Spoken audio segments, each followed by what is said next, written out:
Hi, this is Greg Hawks. Welcome to another open sourcing, and today I'm going to be taking you through some more Boolean syntax, some more site searches, and really just I want to paint a picture on when I come to a website, what I typically look for, what I typically do.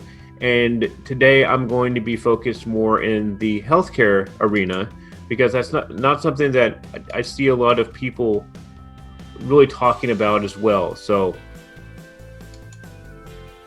really what you see here is I have a site search built around a doctor website called Doximity. Now, you see site doximity.com. I put a couple keywords in there.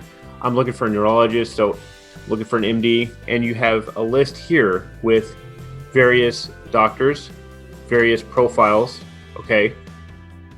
And you can see there's a large list. Now you can go in and do it this way. This is one way to look, but I like to look specifically for profiles. So I'm going to show you an example of how to do that with this website, because this is something that I've built tools around before. I've built programmable search engines around, custom search engines around, and I want to show you how I do that. So what I typically do is go into the profile and look at the specific syntax. Is there something in this, for example, that identifies that this is a profile? And you can see the /pub right here. A lot of times you'll see /p, you'll see /pub. Sometimes you'll be like a /profile. Looking in the URL itself is a key identifier for typically what I do. So I always look there. That's usually one of the first places I go is this an identifier right here? This is a link right here. This stuff right here that I'm highlighting, that identifies a profile on this website. So go back to your site search, and if you look site and then put the website in /pub /neurodelis, you get a much more targeted list of just profiles. So a lot of times this is kind of a shortcut if you've got a website that has like jobs or other information that you're trying to pull in. This is a way to shortlist just the profile. So I've shown this a couple of times in some other videos, but I want you to really understand what I'm doing here. It's combining these two types of search strategies into building a list that's viable and that's usable.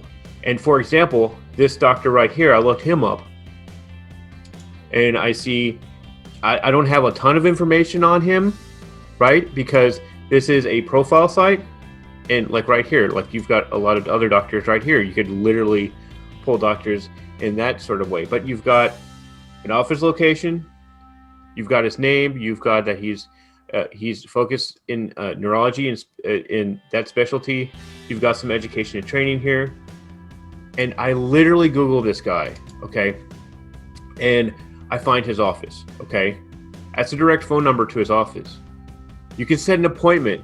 You can schedule an appointment and talk to, I wouldn't recommend doing that, but maybe calling the office and asking for him. Or, there's contact information. If he owns his own business, he might be willing to talk to you if you're in a hospital and you've got a very specialized project or something interesting that you're working on.